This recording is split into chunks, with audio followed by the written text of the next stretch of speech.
Hi, welcome to this video on the concentration of solutions. This one dealing with molarity. Concentration, what is it? Thinking really hard? Well, when we're talking about solutions, concentration is how much solute is dissolved in a given amount of either solution or solvent. The two give you slightly different ways to think about concentration, and we'll discuss that difference in a moment. When we think about solutions outside of chemistry, two terms that you may be familiar with are concentrated and dilute. And when we talk about a concentrated solution, we all understand that means a solution that has a large amount of something dissolved in it. In other words, there's a lot of solute for the amount of solution we have. You also probably understand that when we say dilute, we mean a solution that doesn't have very much solute in it for the amount of solution that's there. You can imagine that if you take a pitcher of Kool-Aid and boil it down for a while, it will become very concentrated. The water will evaporate, leaving behind the sugar and artificial flavorings and all the delicious stuff, and you'll have a concentrated solution of Kool-Aid. If you add a bunch of ice cubes into the Kool-Aid and let them melt, after a while you'll have a very dilute solution. Well, that's fantastic, but this is chemistry. So we have to have a numerical way to talk about concentrated and dilute solutions. Aha! Solution concentration. There are two ways to measure solution concentration. The first of these is molarity. The symbol that we use for the molar concentration, or the molarity of a solution, is a capital M. You'll want to be careful. You'll see why in a minute. The other way that we can measure the concentration of a solution is molality. You see why I said you'll want to be careful. And we show molality of a solution with a lowercase italic m. Sheesh, those are pretty similar. Yes, they are, and you have to be careful. Now that said, the one that we're going to focus on in this video is the more commonly used of the two, and that is molarity. So with that, let's get on to defining molarity. Molarity is simply the number of moles of solute in 1 liter of solution. So, if we want to make a 1.0 molar solution of sodium hydroxide, the first thing that we need to figure out is the molar mass of sodium hydroxide. Okay, so the molar mass of sodium hydroxide is 40 grams per mole. If we want to make 1 liter of 1.0 molar sodium hydroxide solution, that means we need to take 40 grams of sodium hydroxide, and to that add enough water to make 1 liter of solution. 40 grams sodium hydroxide into an Erlenmeyer flask. Now in goes enough distilled water to bring your level up to the 1 liter mark. Stir well, and you have 1 liter of 1.0 molar sodium hydroxide solution. Now, a word of caution. Here's the most common mistake you can make when attempting to make a 1 liter of 1 molar sodium hydroxide solution. Adding 1 liter of water.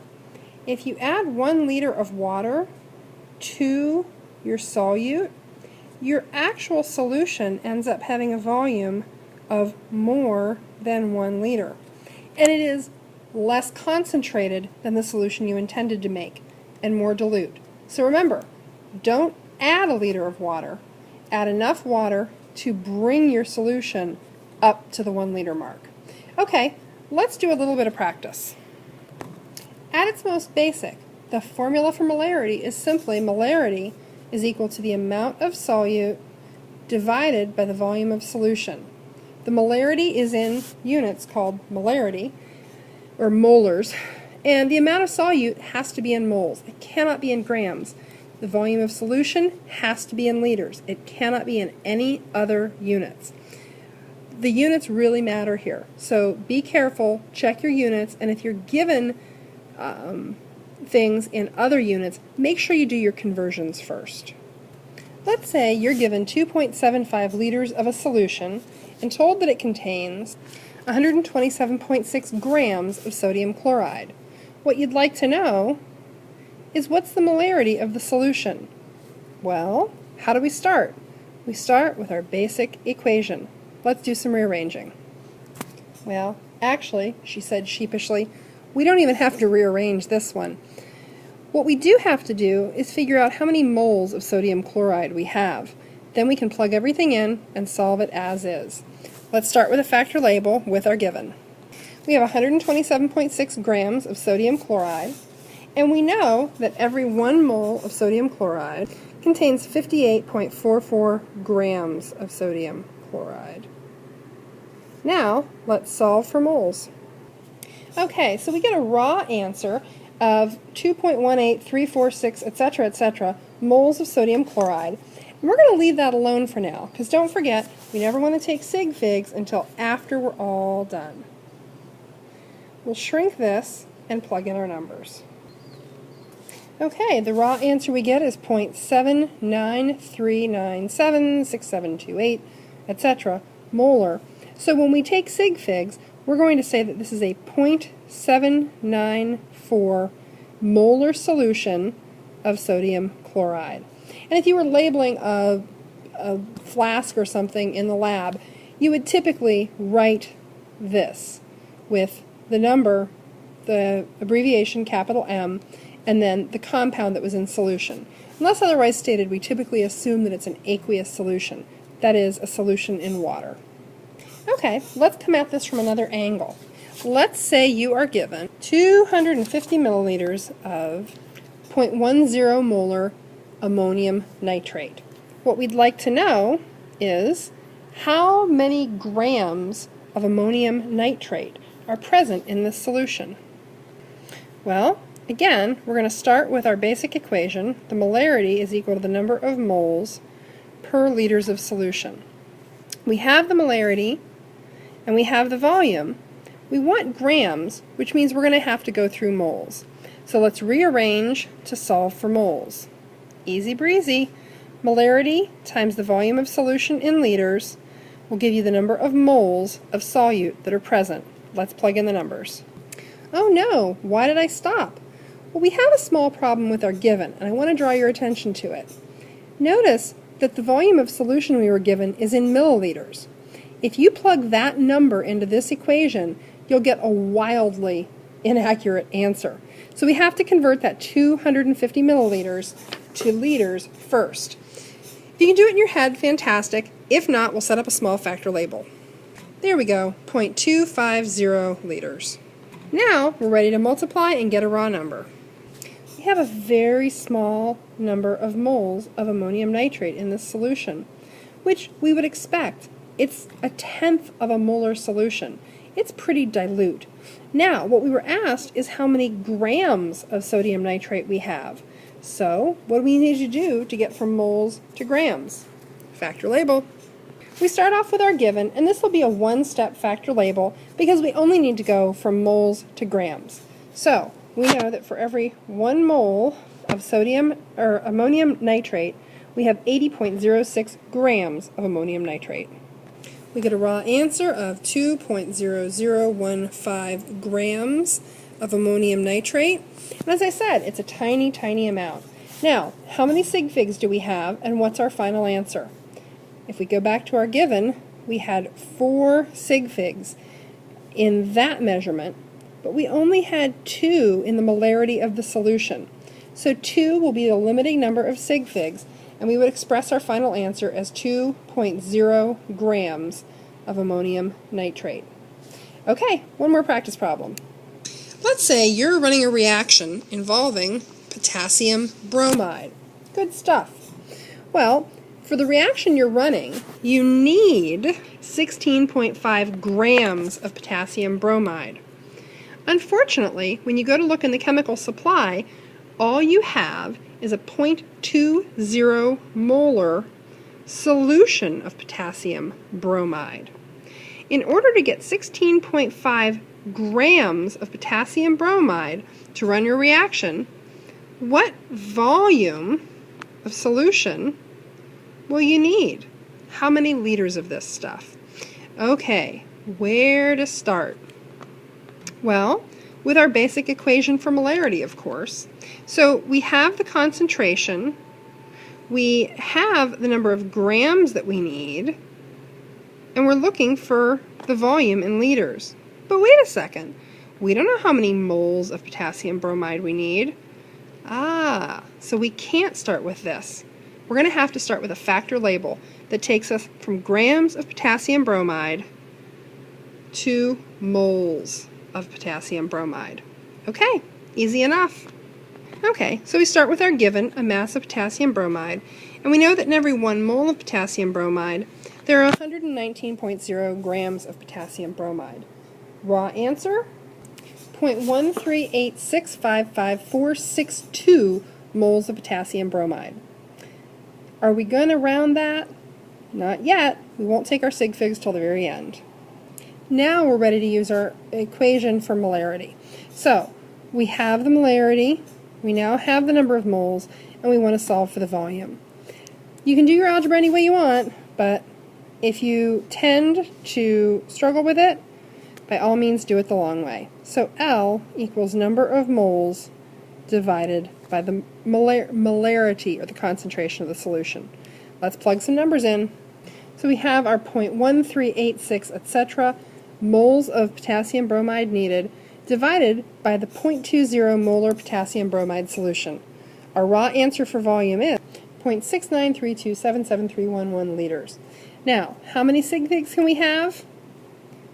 The molarity of the solution is our limiting factor, so we can only have 2 sig figs. So we'd express our final answer as 0.69 liters of solution. Okay, that's the last of this type. Now we're going to combine the last concept we did, which is solubility values, with the concept of molarity.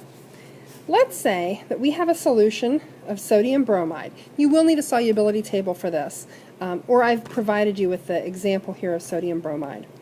Let's say you have a saturated solution of sodium bromide at 10 degrees Celsius. And let's say that you've got 2.47 liters of the solution. Well, what we'd like to know is, this is a blank molar solution of sodium bromide. How do we figure this out? Oh boy. Obviously, our first step, so we can think about 2 things. We have our old standby, the formula for molarity, the equation for molarity, but we need to know of that. We have the volume of solution. We would like to know molarity, so we need to know the number of moles of sodium bromide we're dealing with here. But we don't even have a mass of sodium bromide. How do we find that? Well, that's where we take our solubility value from the chart and do a factor label starting with the volume of solution we've got. That's going to look like this. I'm starting off with the given volume of solution that I have, and remember that our solubility chart, and many solubility charts, are written in grams of solute per 100 grams of water. So this liters thing won't work in this situation. So we're going to have to convert the volume of solution for this over to milliliters and then to grams, but we'll still use the original 2.47 when we plug it back into here. Okay, if we stop right there, we would know how many grams of the solution we had in grams of water. Now, let's remember that for every 100 grams of water, we can dissolve 85.2 grams of sodium bromide. So let's get ourselves a raw number. There's one small problem here. I forgot to mention it. But when we look at this, we're saying that this 2.47 liters of solution, which we converted into milliliters, has a density of 1 gram per milliliter. Well, 1 milliliter of water has a density of 1 gram, but the solid part that went into this solution is probably more dense than that. We do for these kind of we really should for these kind of problems have some way of figuring the volume of the solution that's just water. In this case, I'm going to tell you, let's assume that 2.4 liters of that solution is just pure water, and that the rest of the density is made up of the solute. Now, when we do this factor label, what do we get as a raw answer? 2,044.8 grams of sodium bromide.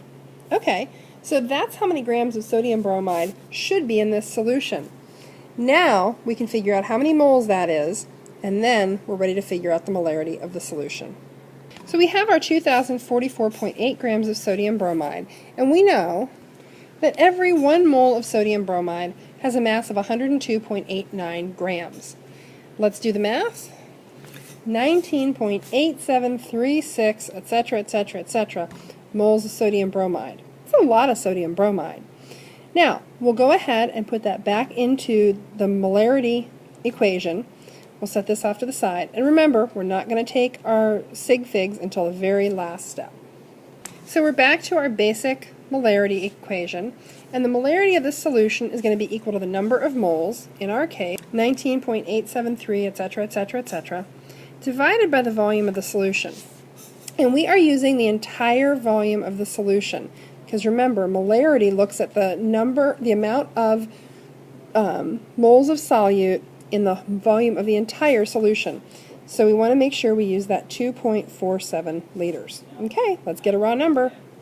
The molarity of our solution is 8.04601, etc., etc., etc.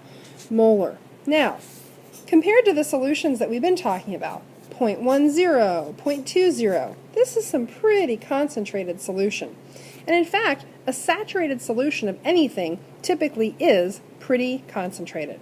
So, what would our final answer be with sig figs? Well, the 2.47 is going to control that, and that means we can have 3 sig figs. So our final answer would be 8.05 molar sodium bromide. That's it. You're encouraged to do some practice on your own. Thank you.